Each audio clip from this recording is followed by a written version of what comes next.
thank you for honoring me with the ability to be here and to share God's Word with you. I am especially thankful to have my sister-in-law, Sherry Harris, here with us. She's, there she is, Carol's sister, her older sister. And I'm going to get in trouble for this either way. And I'm also very delighted to have my good friends, Evan and Dawn Adams. Lieutenant Commander Evan Adams is a chaplain in the United States Navy. And he and I were ordained to the gospel ministry 21 years ago. And we were ordained in Mississippi. He was pastoring the Birmingham Seventh-day Adventist Church at that time. And 18 years ago when he left to go into the Navy, we kind of lost track of each other. Then I found out that he was here in Durham, of all places. And I found out that he was doing some extended studies at Duke University. And so we had the privilege last night of staying at their home, and what a blessing it was to go back 18 years. So we were up late last night talking about memories. But it's wonderful to be with with them and to share the ministry that both of our lives have taken over the years. And I'm just so grateful for our friendship and the time that we were able to share with both Evan and Dawn last night.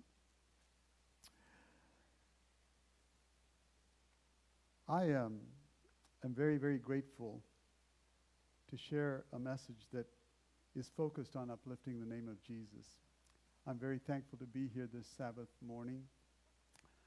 I want to introduce my family to you that are not here. These are the ones that mean so much to my heart. My son is in the front. He's in the black shirt. He and his daughter Rosalind, they live up in Ohio. He lives up in the Cleveland area. And then my daughter, Catherine, and her husband, Greg, and their two children. So we have 3 granddaughters and 2 children. And so Isla is the oldest one in the white dress there, right behind her dad, Greg. And then Eloise is the youngest one, and she is 7 years old, and Rosalind is 10 years old. And so they are the treasures of my heart. Tomorrow I go on vacation, and I get to spend some time with them, and so I'm looking forward to that. We're going to the beach, of all places. I need another tan. That's what I need. So, all right. Would you join me in a word of prayer? Father, as I share your message, may I uplift Jesus. That's the prayer of my heart. In Jesus' name, amen. When Aloha Airlines Flight 243 departed from Hilo, Hawaii, that's the Big Island, bound for Honolulu on April 28, 1988, no one on that flight could have imagined that less than 15 minutes later, the world as they knew it would have changed forever.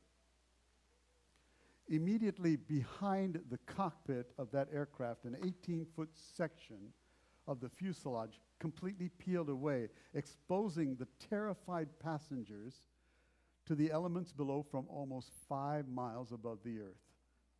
Tragically, one flight attendant lost her life, while several of the 90 passengers that were on board that Boeing 737 sustained some very serious injuries.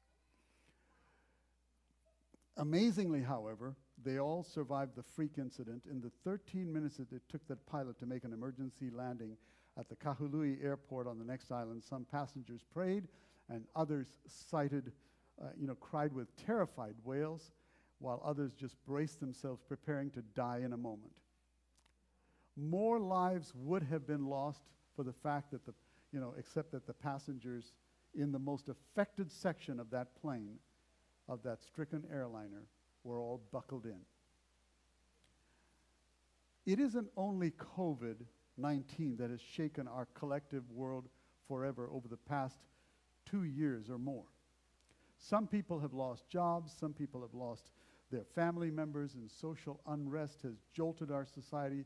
The political climate of our nation is more toxic and bitter and more divisive than I have ever seen it since I came to America as a young boy 59 years ago. Today, we all watch with horror against the unleashing of Russia's military arsenal against their neighboring Ukraine. And the question isn't whether or not trouble is going to come to our world. COVID-19 is likely the very first pandemic of this magnitude that any of us in our lifetime has faced, but it certainly isn't the first to trouble planet Earth. There should be no question in our minds that trouble will come. Prophecy assures us that it will certainly come. Daniel, the 12th chapter and verse 1 states that at that time Michael shall stand up, the great prince who stands watch over the sons of your people. And there shall be a time of trouble such as never was since there was a nation. In John, the 16th chapter and verse 33, Jesus reminded his disciples both then and down through the ages, these things that I have spoken to you, that in me you may have peace. In the world you will have tribulation. And again in Luke, the 17th chapter, verse 1, Jesus reminded them, then he said to the disciples, it is impossible that no offenses should come, but woe to him through whom they do come. The real question is that we all must answer this Sabbath morning is, are you securely buckled in? The truth isn't that it isn't to anyone's advantage to live entirely without challenges. In that beautiful book called Christ Object Lessons, Ellen White penned this as a reminder. It is in a crisis that character is revealed. A crisis can be simply a friend by showing us how tightly we are buckled in to Jesus Christ. In John, the 15th chapter, and verses 4 and 5, Jesus issued a profound invitation when he said, abide in me and I in you, as the branch cannot bear fruit of itself unless it abides in me. In the vine, neither can you unless you abide in me. And I am the vine, and you are the branches. He who abides in me and I in him bears much fruit. For without me, you can do how much, folks? Nothing. The world in which you and I are living at this very moment is going to shake a lot harder as we approach the return of Jesus. It is as important as ever that we abide in Jesus through prayer and learning to pray like Jacob did when he said, I will not let you go unless you bless me. We have the privilege of being strengthened through the time that we spend in quiet reflection on the Word of God. The great psalmist David provided this reminder for us. I waited patiently for the Lord, and he turned to me and heard my cry. In every crisis of our lives, we have a direct access to the heart of God in these words. My soul melts from heaviness. Strengthen me according to your word. I pray that God will help us as a church not to be lulled into a state of complacency as we experience the decline in numbers of COVID. It may come and go. Whether it's hospitalizations or COVID tests or deaths, may God help us to realize that we are in a time of preparation. It is in this time that we will need to deepen our surrender to the living God and receive more of his presence and power. Paul wrote this admonition for us in Romans, the 6th chapter and verse 13. And I especially love the clear wording of this passage. I love the way it's worded in the New Living Translation. Do not let any part of your body become an instrument of evil to serve sin. Instead, give yourselves completely to God. For you were dead, but now you have a new life. So use your whole body as an instrument to do what is right to the glory of God. The challenges that are facing our world and the Seventh-day Adventist Church today are a call from God for us to get ready. The COVID crisis or the crisis in Ukraine or another coming crisis that will impact our lives in a very personal way is our wake-up call to buckle up and to stay buckled, to cling to Jesus as the pilot of our journey as he prepares to land us safely at our home. He assures you and me on this Sabbath morning, peace I leave with you, my peace I give unto you, not as the world gives. Give I unto you. Let not your heart be troubled, neither let it be afraid. He's coming. Coming soon, I know. And the weary pilgrims will to glory go when the Savior comes to reign. Yes, friends, he is coming. Coming as the Son of God, but more importantly for all of us sitting here on this Sabbath morning, he's coming as the Son of Man. More than any other expression, and Jesus was known by many other names in the Bible, but more than any other name, Jesus loved to refer him to himself as the Son of Man, as his favorite title. I want you to do something for me this morning. I want you to go back with me in time. A time when you were a kindergartner in Sabbath school. Remember that song you used to sing about a little man who wanted to climb up a tree because he was too short? He wanted to see Jesus. I'll bet you anything that you all probably even know the hand motions that go with that song. So we're going to become like kindergartners, and we're going to sing that song together this morning, okay? All right? Ready? Here we go. Zacchaeus was a wee little man, and a wee little man was he. He climbed up in the sycamore tree, for the Lord he wanted to see. And as the Savior passed that way, he looked up in the tree, and he said, Zacchaeus, you come down, for I'm going to your house today. For I'm going to your house today. See, I knew you knew it. I saw those hand motions going, yeah. You know, Zacchaeus was that little man who was being criticized by the crowds for being, and Jesus was being criticized by the crowds for associating with someone like Zacchaeus, because Zacchaeus was really a traitor. He was a Jew that was working for the Roman government. And as a tax collector, he had not been very honest. But Jesus told them very plainly in Luke, the 19th chapter and verse 10, the Son of Man, notice the expression, the Son of Man came to seek and to save the lost. However, for us to really understand this expression, the Son of Man, we really need to go back to the Old Testament book of Daniel, which helps us understand very clearly the sonship of Jesus. In fact, much of the New Testament is really not going to make much sense at all unless we take the visions of Daniel into account. The key figure in Daniel bears the title, the Son of Man, which was really the title that Jesus used for himself more than any other. You know, it's referenced more than 90 times in the four Gospels of Matthew, Mark, Luke, and John.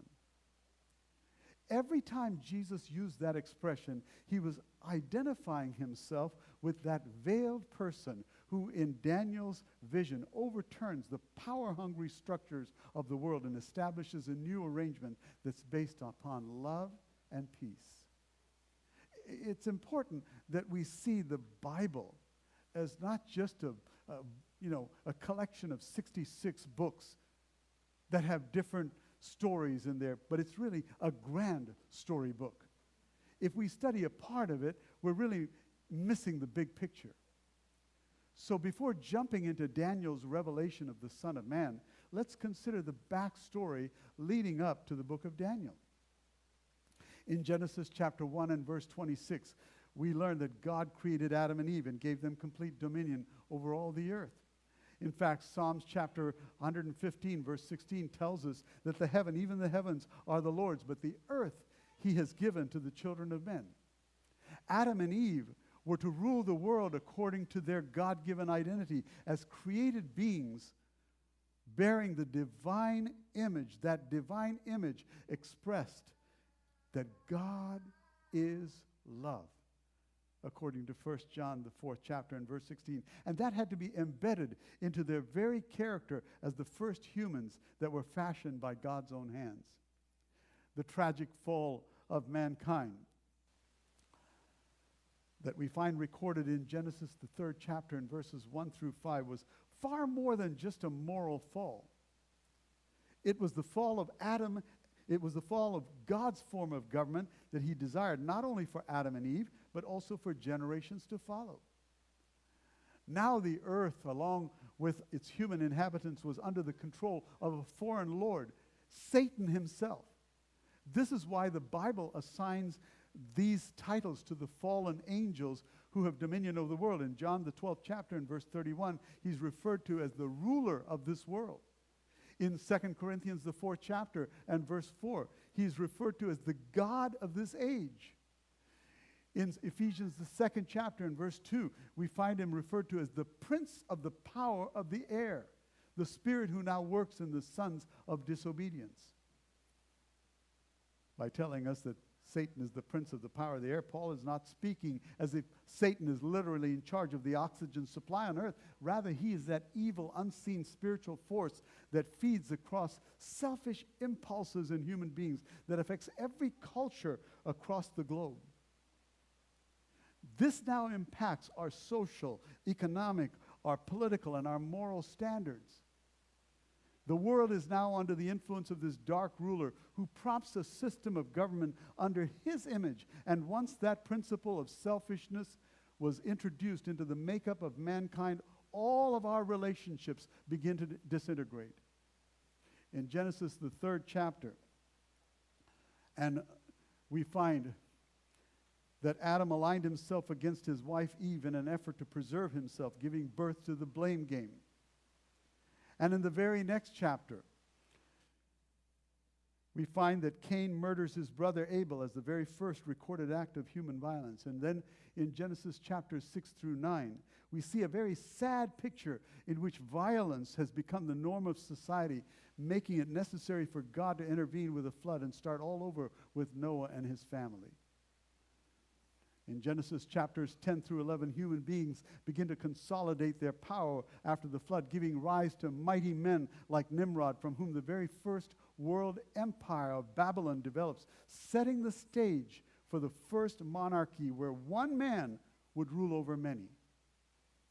In Genesis chapters 12 through 38, God calls Abram and Sarah out of the land of Babylon to initiate a new form of government based on self-giving love, and by promising to give them a son through whom all of the families of the earth would be blessed.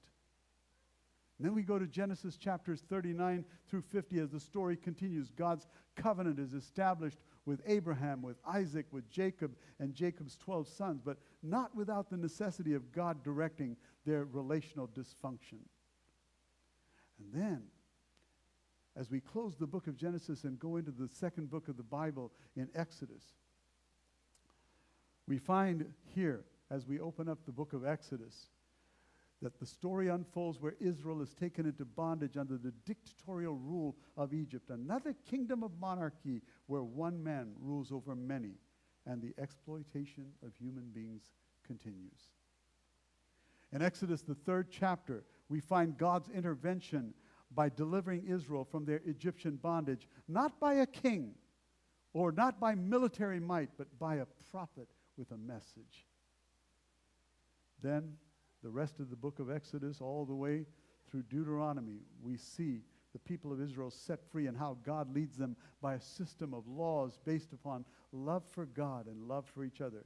And as a prophet and not as a king, Moses organizes Israel under the world's first constitutional legal system, moving them to an understanding that all men are created equal before the law, which was unheard of in a world that only knew the dictatorial rule of kings and pharaohs. I will do marvels such as have not been done in all the earth nor in any nation, God explains. And all the people among you whom you are shall see the work of the Lord. For it is an awesome thing that I will do for you. God's desire was that Israel would operate as a kingdom of priests in order to communicate the knowledge of God's ways to the surrounding nations and attract them into a covenantal relationship of love. The witness to this world was supposed to be very powerful. If obeyed, this new form of government based upon a covenant of love would elevate Israel in every single way, physically, spiritually, morally, agriculturally, economically, politically, and relationally. And then Moses explains this stunning plan. See, I've taught you decrees and laws as the Lord my God commanded me, so that you may follow them in the land that you are entering to take possession of it. Observe them carefully, for this will show your wisdom and understanding to the nations who will hear about these decrees and say, surely this is a great nation. This great nation is a wise and understanding people. What other nation is so great as to have their gods near them the way the Lord our God is near us whenever we pray to him? And what other nation is so great as to have such righteous decrees and laws as this body of laws that I am setting before you today? Keep his decrees and commands, which I am giving you today, so that it may go well with you and your children after you, that you may live long in the land that the Lord God gives you full time. Sadly, it didn't happen. In the record of the first book of Samuel, Israel chose monarchy over a covenantal relationship of love as their preferred system of government, insisting that God needed to give them a king so that they could wage war like all of the other nations. Consequently, rather than attracting other nations, Israel invited hostility. And in due course, they became a nation in captivity once again, this time under the rule of Babylon. It is here, against this historical backdrop, that we meet Daniel as a captive slave in Babylon. And we learn about his fabulous prophecies of the coming of the Son of Man, who will be their long-awaited Prince of the Covenant. In Daniel's prophetic visions, we see a succession of 4 kingdoms: Babylon, Medo-Persia, Greece, and Rome. And as Daniel maps out the historical transitions from one kingdom to the next, he observes that each empire conquers the other by means of self-increasing display of self-exalting power. And the tragic history of human government is an unending cycle of force and greater force, with every empire operating by the same basic principle: a rise to power by violence. And sadly, today we're watching that same cycle unfold against the innocent lives of the people of Ukraine by a madman's quest for power. But my friends, the gospel, or the good news according to Daniel, is that this tragic and vicious cycle will one day be broken. A different kind of king will emerge on the scene of human history, and he will establish a different kind of kingdom. I was watching in the night visions, and behold, one like the Son of Man, coming with the clouds of heaven. He came to the Ancient of Days, and they brought him near before him. Then to him was given dominion and glory and kingdom, that all peoples and nations and languages should serve him. His dominion is an everlasting dominion, which shall not pass away, and his kingdom the one which shall not be destroyed. You see, friends, the prophecies of Daniel are really a study in contrast. Daniel is a book of judgment against the principles of self-exaltation and force. That's the way that the kingdoms of this world choose to rule. On the other hand, Daniel's book of judgment is in favor of the principles of humility and love by which the coming Messiah would rule. Identifying himself as the Son of Man foretold in Daniel's prophecy, Jesus, before his crucifixion, had carefully described the nature of his kingdom in Matthew, the 20th chapter, and verses 25 through 28. And Jesus called them together and said, you know that the rulers of the Gentiles lord it over them, and their high officials exercise authority over them. Not so with you. Instead, whoever wants to be great among you must be your servant. And whoever wants to be first must be your slave, just as the Son of Man did not come to be served, but to serve and to give his life a ransom for many. The kings that have dominated the landscape of human history rule by the sheer force of their might. Jesus, as the Son of Man, rules by the sheer might of his love.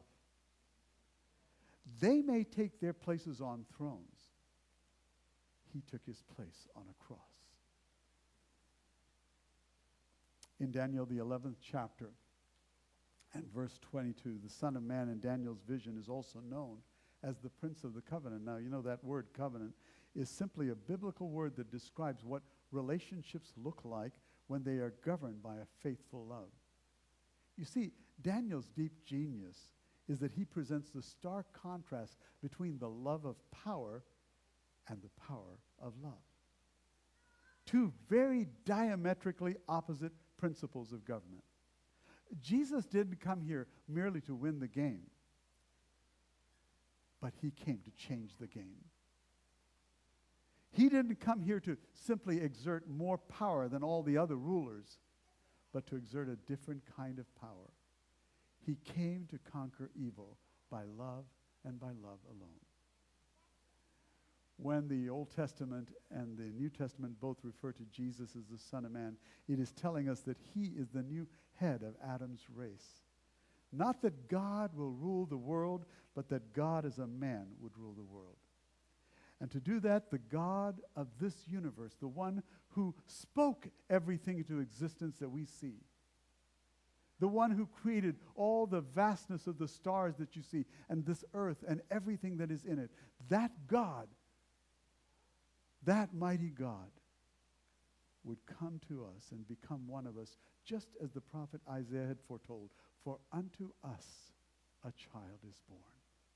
Unto us a son is given, and the government will be upon his shoulder, and his name will be called Wonderful Counselor, the Mighty God, the Everlasting Father, the Prince of Peace. Of the increase of his government and peace, there will be no end upon the throne of David and over his kingdom, in order to establish it with judgment and justice from that time forward, even forever. The zeal of the Lord of hosts will perform it. Who is this king, this Son of Man, who will overthrow the violent regimes of this world without resorting to violence, and himself be established on the throne of David? He is none other than the mighty God, the everlasting Father. You see, friends, the Son of Man in David's prophetic vision is a king who represents the kingdom that stands in direct contrast to the empires of this world. They rule by war. He rules by love. They rule by taking. He rules by giving. They rule by coercion, but he rules by a covenant. In 1971, I was a student at Southern Missionary College, and I decided to take a year break and go to Newbold College in England for a year of studies in England. I had been there for half a year, and it was Christmas time, and most of the students that came to that college were from the mainland of Europe, and they were going home for the holidays. Well, the mainland of Europe is not very far from England, from the United Kingdom. And some of my American friends that had come over with me to go there, we were thinking, what are we going to do over Christmas break, where there's only 2 weeks? We certainly couldn't afford flying back home just for 2 weeks. It would have been very expensive. We were students. We were on student budgets. And so we thought, well, what are we going to do? Are we going to just stay in the dorm for 2 weeks? And that sounded pretty boring. And so we were thinking about it. We thought, well, we could hitchhike and try to find our way around England and travel around. You know, people back in those days, they would wear a scarf, and a scarf identified which university you were from.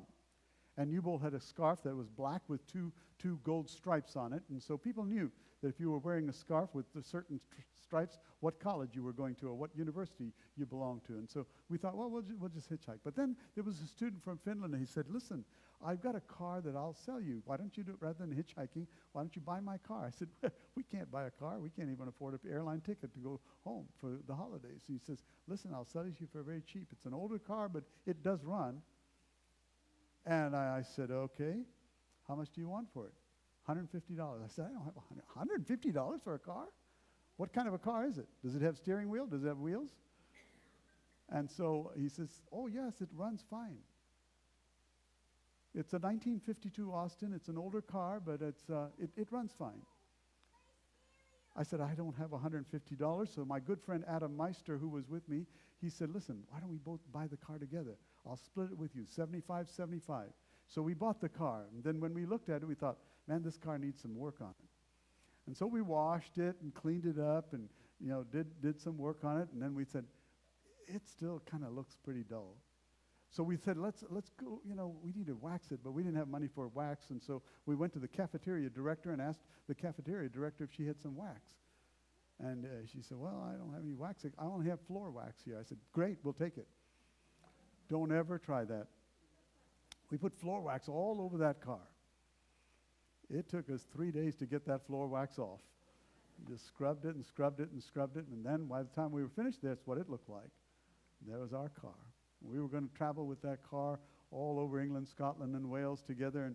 But in order to save on gas, we had a couple of other friends join us. I had a little bit more facial hair back then.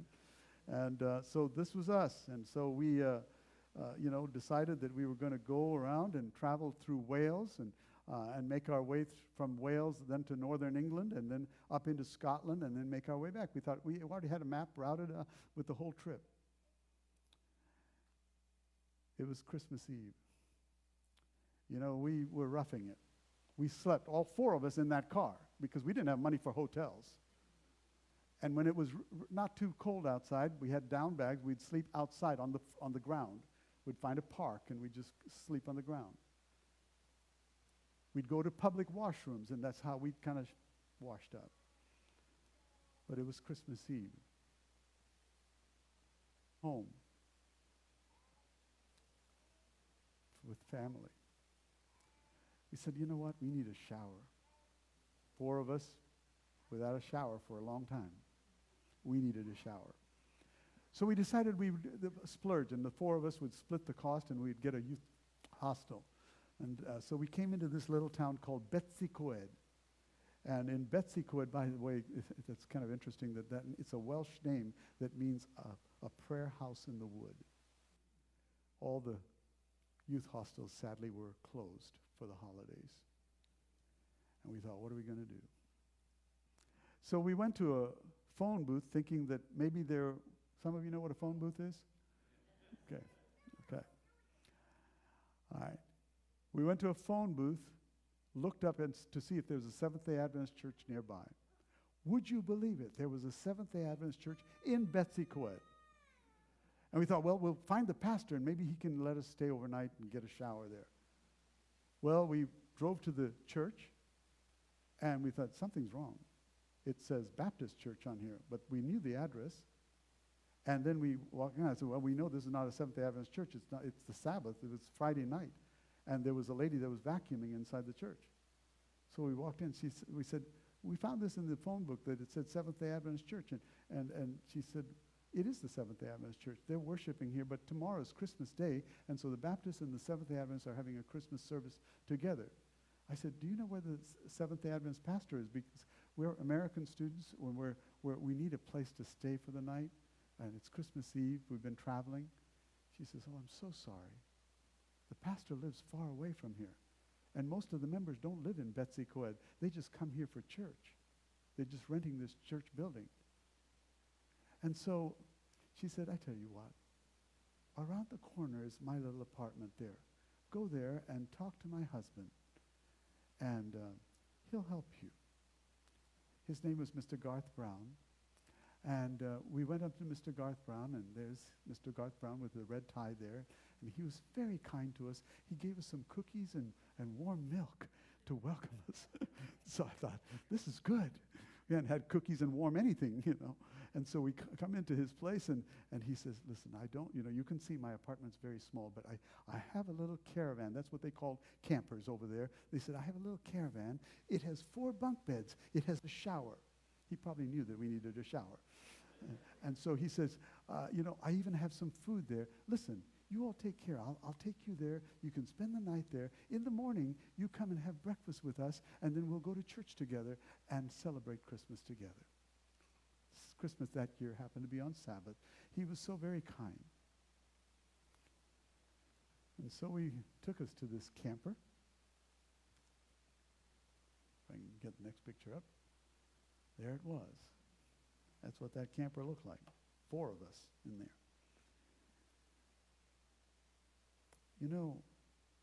As we came into the cozy comfort of that warm camper, it was chilly outside. But there was a warm heater in there.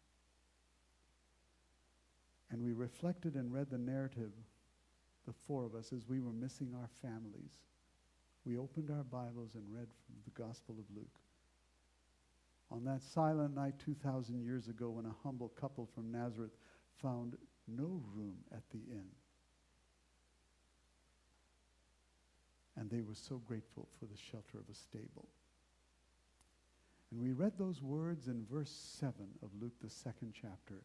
"And she brought forth her firstborn son and wrapped him in swaddling clothes and laid him in a manger because there was no room for them in the inn." Although we were thousands of miles away from home and from our families, God had provided us with the comfort of a camper to celebrate our first Christmas Eve.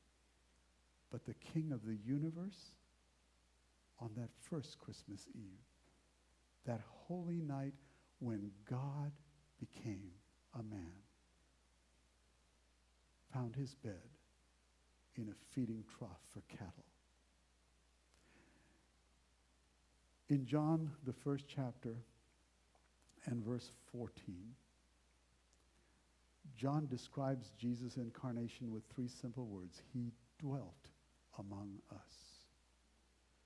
That Greek word for dwelt is eskonosen, which means to pitch a tent. In other words, Jesus chose to set up his camper with us. So amazingly affirming and so gracefully worded are those beautiful words from God's special messenger in the most beautifully penned book on the life of Jesus, entitled The Desire of Ages. "In Christ is life, original, unborrowed, underived." It was Satan's intentional plan to eternally separate God from man. However, it is in Christ alone that we are more closely united to God than if we had never fallen. What wondrous love is this, O my soul, O my soul. What wondrous love is this when God became the Son of Man.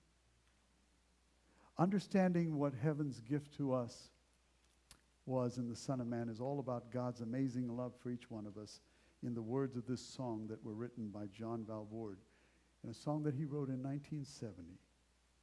Love was when God became a man.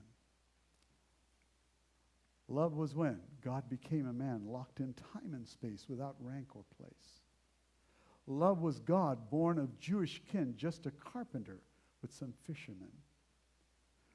Love was when Jesus walked in history. Lovingly, he brought a new life that's free. Love was God, nailed to bleed and die, and to reach one and love one such as I. Love was when God became a man, down where I could see. Love that reached to me. Love was God, dying for my sin, and so trapped was I, my whole world caved in. Love was when Jesus rose to walk with me.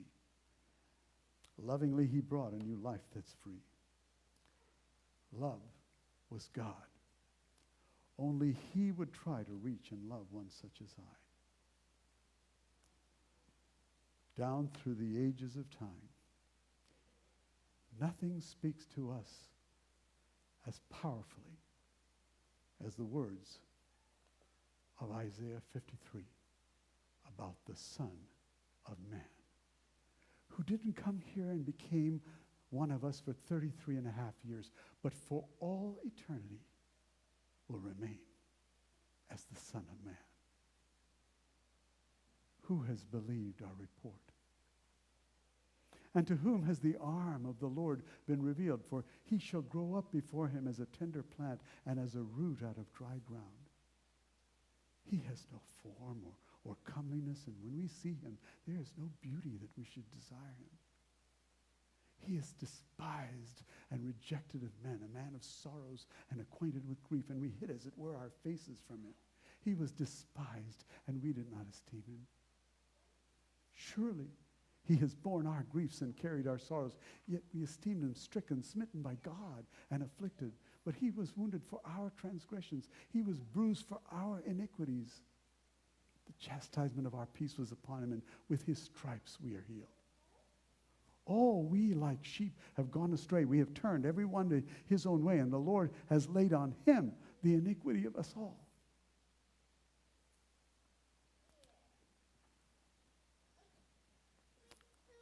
He was oppressed and he was afflicted, yet he opened not his mouth. He was led as a lamb to the slaughter, and as a sheep before its shearers is silent, so he opened not his mouth.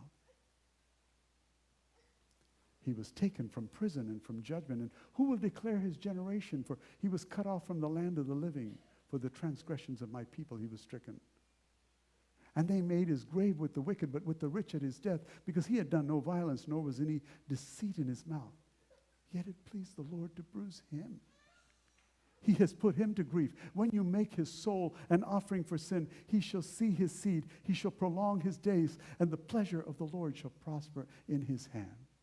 He shall see the labor of his soul and be satisfied by his knowledge. My righteous servant shall justify many, for he shall bear their iniquities. Therefore,